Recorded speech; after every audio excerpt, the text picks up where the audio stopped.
I've got to say, the irony of a former Welsh, Irish and Scottish internationalist about to discuss England isn't lost on me, Cass. But England boss Gareth Southgate has come under fire for his team selection, with fans asking for a more attacking lineup. Former England striker Gabby Agbonlahor believes this England side could be the best in the world under a different manager.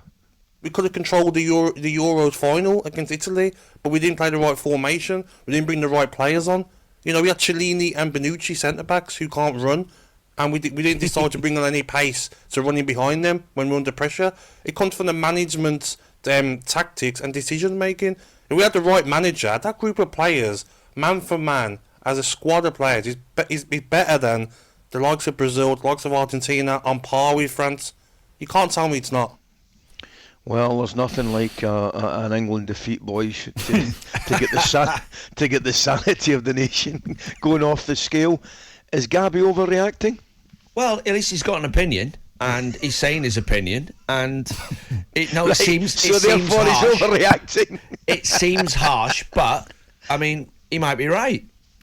But there are, England that's why England have had problems, Ali, along the way, because look, we all play for different nations, and when you played England, expectation on that group was clear. I mean, when we played World Cup 90, we laughed because the Republic of Ireland squad were together and there's a real harmony and things.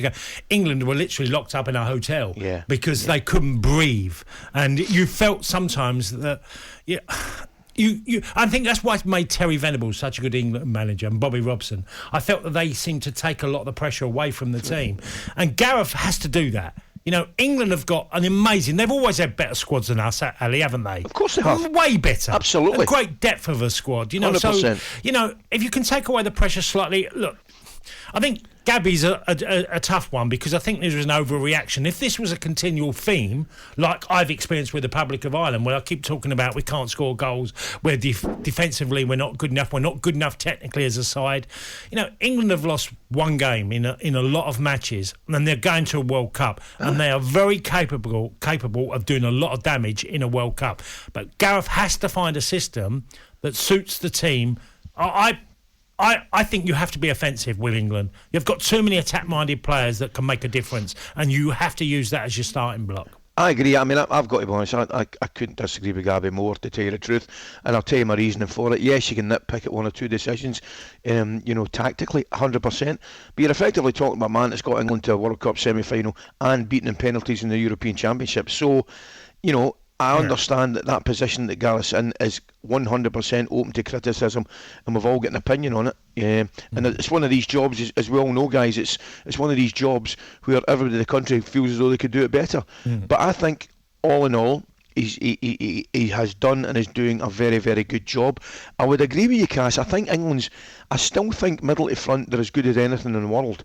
But I'm, in terms of winning a major tournament, I'm just not sure defensively if they're good enough to keep people out. I think he thinks that way, Ali. I think he thinks, well, I can't play two centre-halves, they're not good enough, and I have to play with two sitting midfield players. And to be fair, Italy win most tournaments playing negatively, winning 1-0. Italy do it. So he's gone down that line, got to the final, lost on penalties. So it's a bit harsh, saying he should be sacked, I suppose. But I mean, I think we're in agreement. I think we're in agreement there. When you play for England, though, they do lump the pressure on you and the criticism. I mean, did Ben Davies go to sleep last night thinking, I hope I don't play bad tomorrow, the whole nation's going to absolutely slaughter me?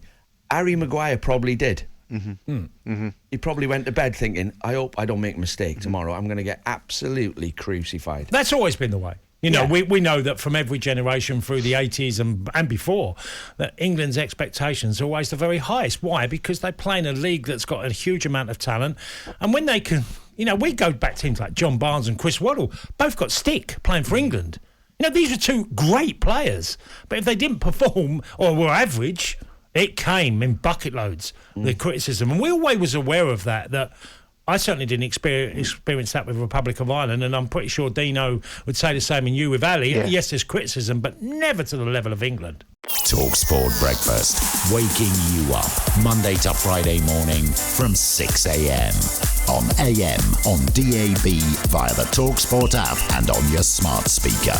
talkSPORT.